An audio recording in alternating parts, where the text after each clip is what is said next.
let's move to how to open different markets, okay? How to open different markets. Over here, you can see we have these charts open: EUR USD, USD CHF, GBP USD, USD JPY, but there is no market open. So how do I open a new market? You can just come here to the View tab. Remember, like I said, always go to the View tab. Now that you are here, click on Symbols, okay? Then you can search for your symbol over here, Euro per Canadian dollar, for example, and then you double click on it. Once you double click on it, you can see it's added here immediately, okay? Once that's added there, in case you want to delete it, you right click on it, and now you can click on Hide. But I want to hide all these because I'm not a Bitcoin trader, I'm a Forex trader. So to hide them all at once, all I have to do is to right-click on any of these symbols and click on Hide All, right? Then I come back to my view, go to my symbols, and then search for EURCAD. Again, I double-click on it, and then I click OK. As you can see, it was added to our market watch. You can also do it this way.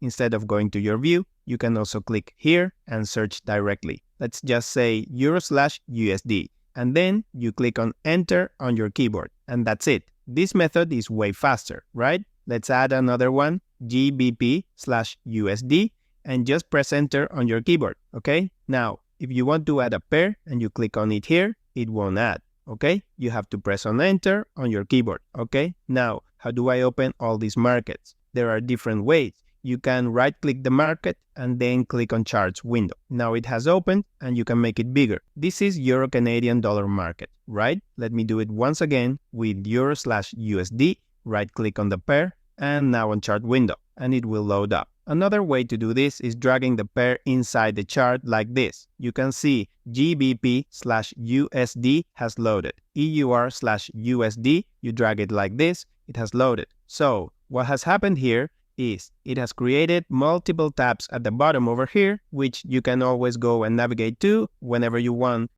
You can close them if you want to by right-clicking over them. You can close USD CHF. You can close GBP USD. You can close USD JPY. We can keep EuroCAD and EuroAUD. Okay, so if you want to add a new one, just come here and click on Charts window over the pair you want to open. And you can see it has added GBP/USD down here, in case you might have closed your market watch window and you have your charts on full screen like this. If you want to see your market watch window again, open the View tab, click on Market Watch, and then you are good. That is the way to open different markets. You can do it for all the pairs and then just keep adding them by right-clicking on them and clicking on Chart window or dragging them to the chart window. But you can see that when you drag, it won't create the pairs tab at the bottom over here. Let's check that. Let's check EUR/USD. You can see when you drag it, it doesn't create another one at the bottom. It's only here. But when you do it by clicking on chart window, it creates another one at the bottom. So you have to take note of that as well.